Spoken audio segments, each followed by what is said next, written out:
I should have known something was wrong when the headache started. But Alex, my beloved older brother, always had an explanation ready. "You're just stressed about college applications, Emma," he'd say, sliding me what I thought was my prescribed migraine medicine. "Take this and rest." I was 17 and Alex was 22, the golden child of our family. Pre-med student, top of his class, and our parents' pride and joy. Nobody questioned why he took such special interest in managing his little sister's medication. After all, he was studying to be a doctor. The day everything changed started like any other. I woke up feeling groggy, which had become normal over the past few months. My limbs felt heavy, and focusing on anything took tremendous effort. Mom attributed it to teenage laziness, while Dad suggested I needed more exercise. "I don't feel right," I mumbled during breakfast, my words slurring slightly. Alex quickly jumped in. "She's been pulling all-nighters for her AP classes," he explained smoothly, placing another glass of water beside me. "Here, drink this." I added some electrolytes. I remember taking a few sips before everything went dark. The next thing I heard was Alex's voice, seemingly far away. "She's just exhausted. Let her sleep it off." "But she's been sleeping for 2 days."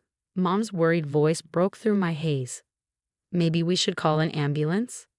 "Mom, trust me. I'm almost a doctor. Her vitals are fine. I've been monitoring them. She's just overwhelmed with school." I tried to open my eyes to tell them something was terribly wrong, but my body wouldn't respond.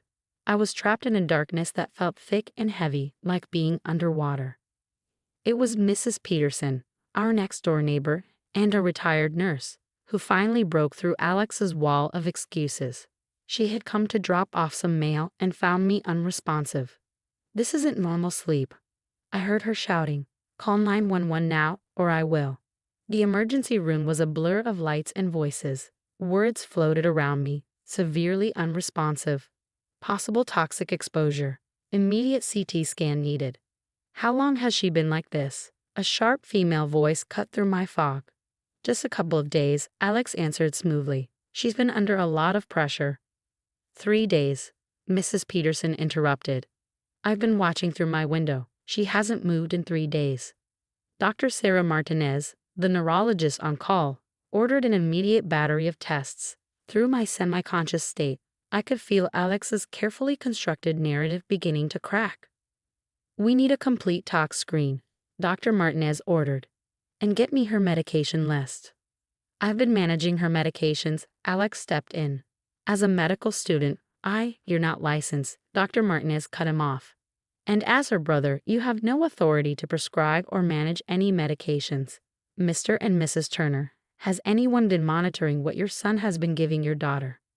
The silence that followed was deafening. "He's studying medicine." Mom's voice wavered. "We trusted." "Get me that brain scan now." Dr. Martinez barked at the staff.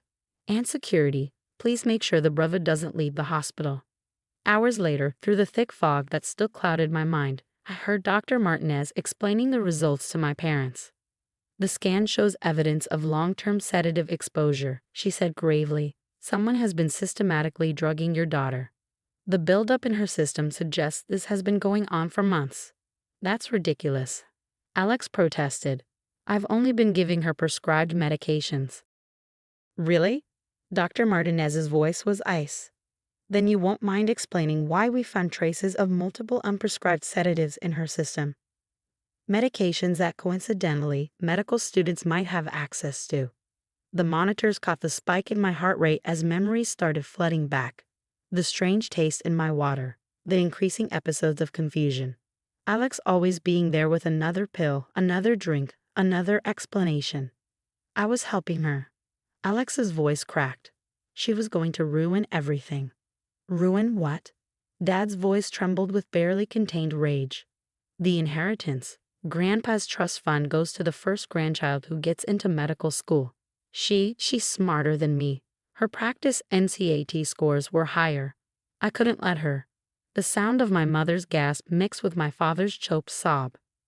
Their perfect son, their future doctor, had been slowly poisoning me to eliminate his competition. "Security," Dr. Martinez called out, "and someone get the police up here. We have attempted murder via poisoning." As consciousness slowly returned over the next few hours, I became aware of my parents' broken whispers, of police officers taking statements, of Dr. Martinez methodically documenting every substance found in my system. But one sound stood out: Alex's protests as he was led away in handcuffs, still insisting he had done it for the family's good. The brain scan images on Dr. Martinez's screen told a different story. Dark areas showed where the drugs had affected my neural pathways, proof of my brother's systematic betrayal. But they also showed something else. Something that would turn this family tragedy into an even darker revelation. The first week of my recovery was like emerging from a deep, dark well. Each day brought more clarity, and with it, more horrifying realizations. Dr. Martinez worked tirelessly to flush the cocktail of drugs from my system, but the psychological damage was harder to treat. The substances we found, she explained during one of her rounds, aren't typically available to medical students. Even with hospital access, these would be strictly controlled. Her eyes narrowed. Someone with more authority had to be helping him. My parents sat by my bedside, shells of their former selves. Mom couldn't stop crying, while Dad seemed to have aged 10 years overnight. The police had searched Alex's apartment and found a detailed journal documenting every drug he'd given me, every calculated dose designed to slowly deteriorate my cognitive functions. He wanted to make it look like a mental breakdown. Detective Lisa Morgan explained, her face grim as she showed us the evidence. The goal was to discredit you before you could even apply to medical school. But something didn't add up. During my more lucid moments, I remembered conversations that seemed odd now. Phone calls Alex would take in hushed tones. Mentions of someone named Uncle Marcus who I'd never met. The breakthrough came during a routine visit from Dr. Harrison, the hospital's chief of medicine. He was checking my charts when I noticed his hand trembling slightly at the sight of my last name. Turner, he muttered, not realizing I was awake. It can't be. Detective Morgan, who happened to be present, caught it too. Dr. Harrison? Is there something you need to share? His face went pale. I knew their grandfather, Dr. William Turner. We worked together years ago. The detective's interest piqued. The same grandfather whose trust fund was the motive for this poisoning. Dr. Harrison looked like he wanted to flee. Instead, he sank into a chair, his professional demeanor crumbling. William and we conducted unofficial experiments, testing new combinations of drugs. Marcus, William's brother, helped us access the substances. When things went wrong, we covered it up. My parents' attention snapped to him. What things? Dad demanded. There were accidents. Students who volunteered for what they thought were standard trials. Some ended up like this, he gestured to me. Some worse. William documented everything, just like Alex did, Detective Morgan finished. The journal wasn't his idea, was it? He was following a template. Dr. Harrison nodded miserably. Marcus must have shown him William's old records. Taught him the protocol. We thought all that died with William, but Marcus continued the family tradition, the detective concluded, using his hospital privileges to access restricted medications, grooming Alex to follow in his great-uncle's footsteps. My mother's sob cut through the room. All those family stories about medical excellence, they were covering up torture. Detective Morgan was already on her phone, calling for backup. Dr. Harrison, you're under arrest for conspiracy and accessory after the fact. We'll need everything you know about Marcus Turner's current whereabouts. As security led Dr. Harrison away, Dr. Martinez rushed in with new scan results. There's something else, she announced. The drug pattern we found? It's identical to 3 unsolved cases from the past 5 years. All young pre-med students, all diagnosed with stress-induced breakdowns. All competitors for the trust fund, I whispered, my voice hoarse. How many others? The investigation expanded rapidly.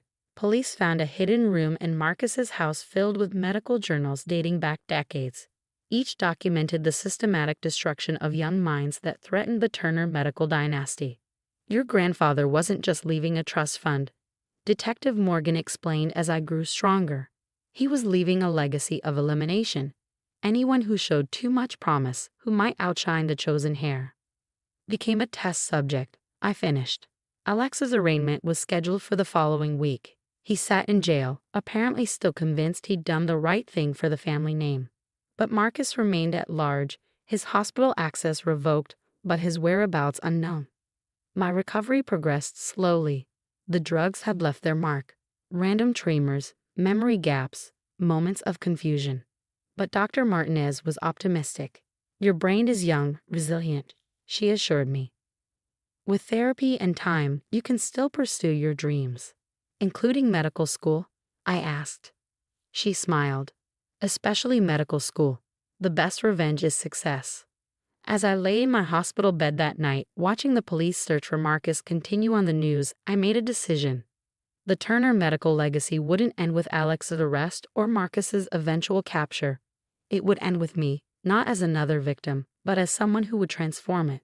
I would become a doctor, not to continue a dynasty built on destruction, but to heal, to protect, to expose the dark secrets that medicine could hide. The trust fund that had driven my brother to poison me would fund research into detecting and preventing medical abuse. But first, we had to find Marcus. And something told me he wouldn't go down easily. After all, he had decades of experience making problems disappear. The break in the case came from an unexpected source. 3 weeks into my recovery, while I was relearning to walk without tremors, a young nurse named Katie rushed into my room, her face white with fear. "I think I just saw him," she whispered to Detective Morgan, who'd become a constant presence. "Dr. Marcus Turner. He's disguised as a janitor, but I recognized him from the photos. He's heading toward the pharmacy storage." Within minutes, the hospital went into lockdown. Security teams swept each floor, while Detective Morgan positioned officers at every exit.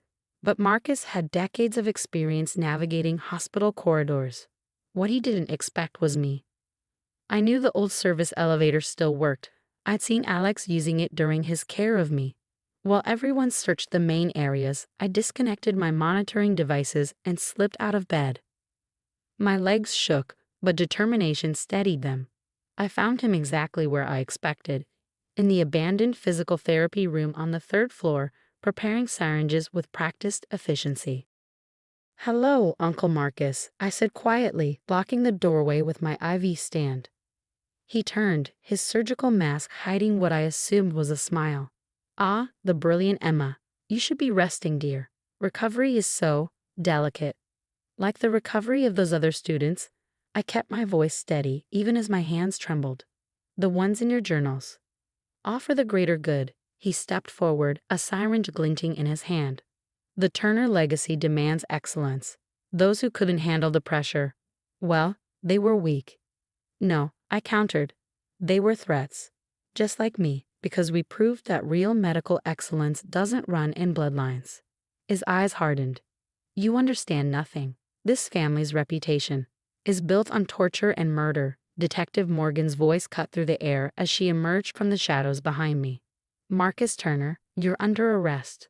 He moved with surprising speed for his age, lunging forward with the syringe. But years of watching his victims struggle had made him overconfident. I dodged, my weeks of physical therapy paying off as I swung my IV stand into his path.